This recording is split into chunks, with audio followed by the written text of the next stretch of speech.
Hi, I'm Dave and welcome to Backyard Effects, your source for DIY special effects that can make your pants explode.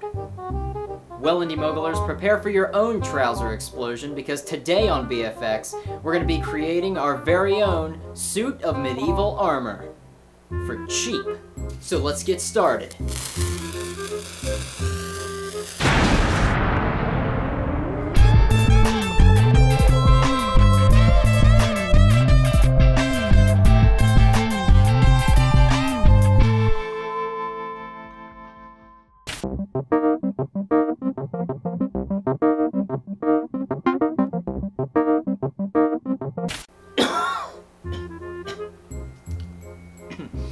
Gotta watch those trouser explosions.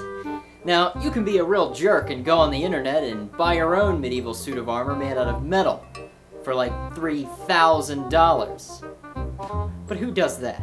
Losers, that's who. And Indie Mogulers are not losers. Usually. So with a little bit of creativity and a very versatile material, we're gonna have our own suit of wearable armor in no time. Oh yeah, the budget. I don't have a wheel of prosperity, but I do have a cash toaster. Let's see what we're gonna get.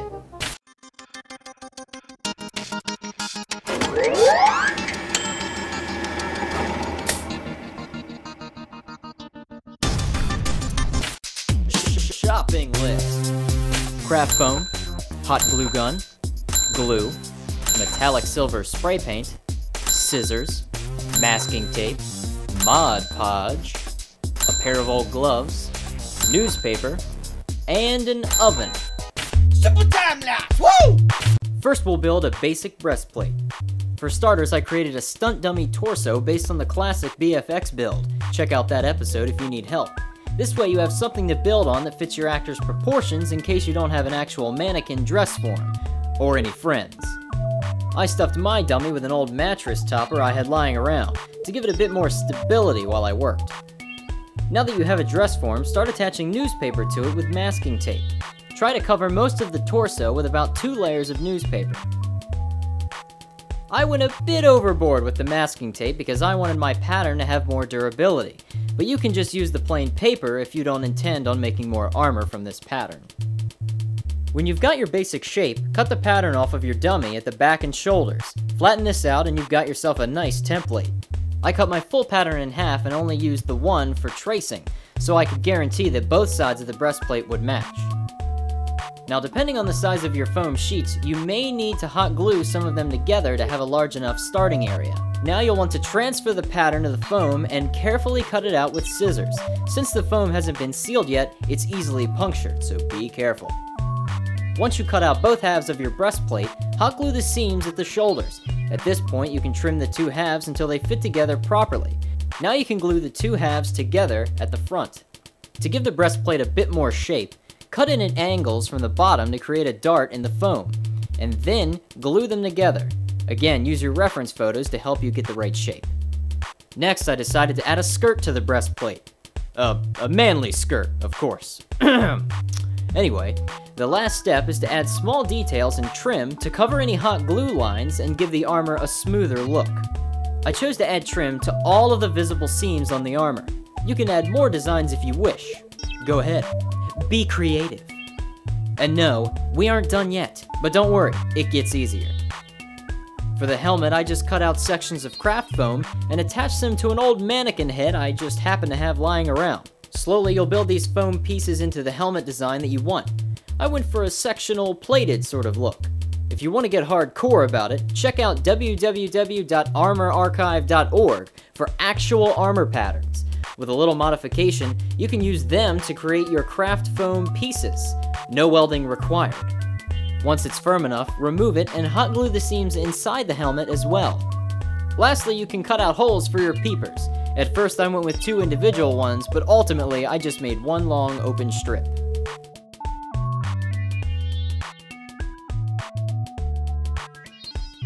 The last pieces of armor I made were simple gauntlets.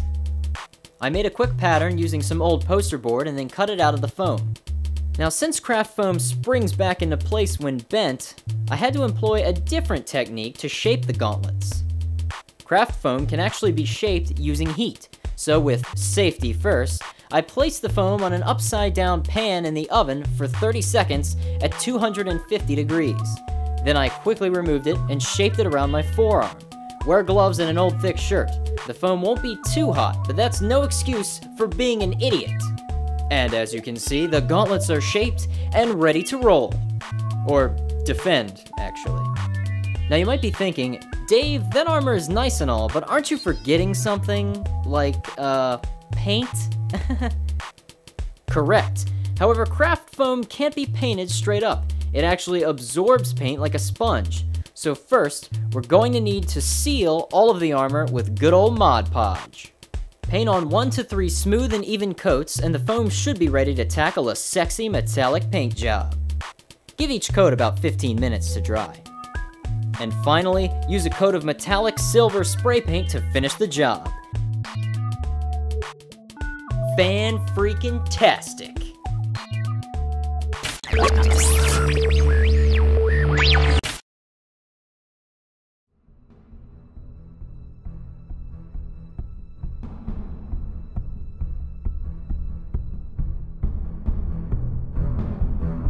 Stop!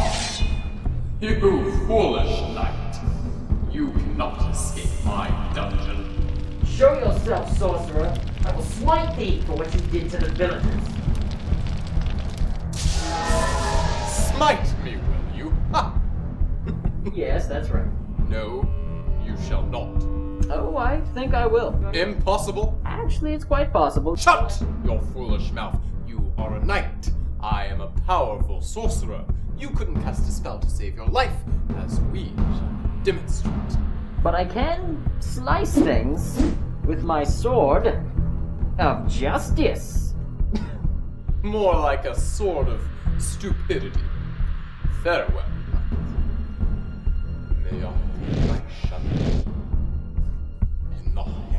Your hands are all glowy.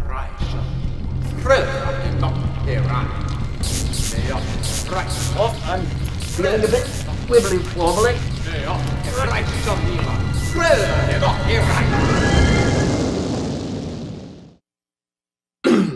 Oh well, more villagers will come later.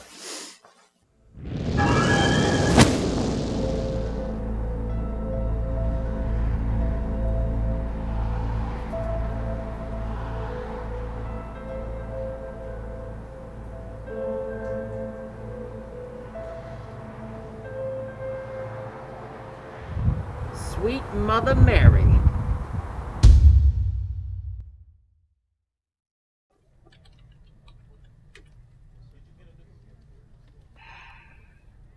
That dungeon was much less depressing. Dude, what's up?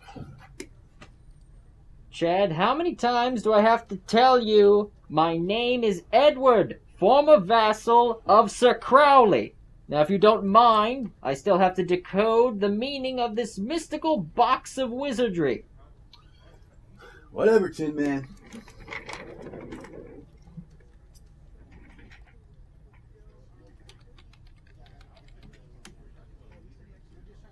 What is this?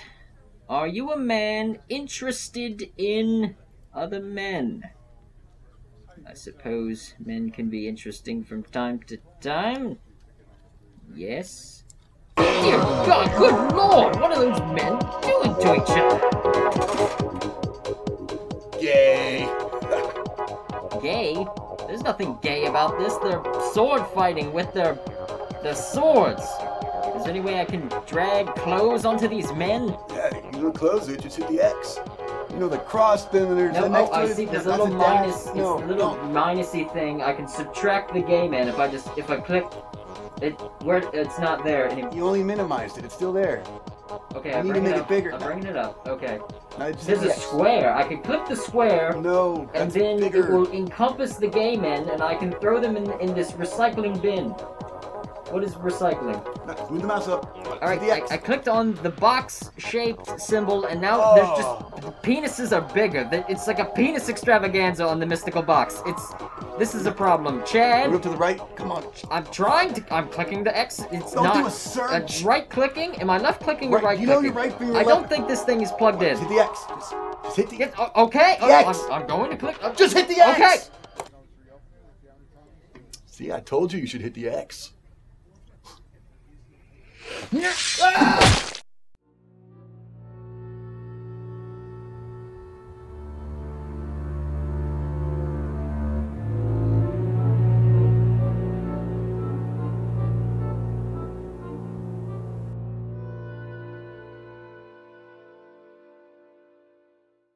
Well, that about wraps it up for this episode of Backyard Effects. So go ahead and don your armor, get out there and slay some dragons with your sword that I didn't show you how to make. Maybe next time. See you guys.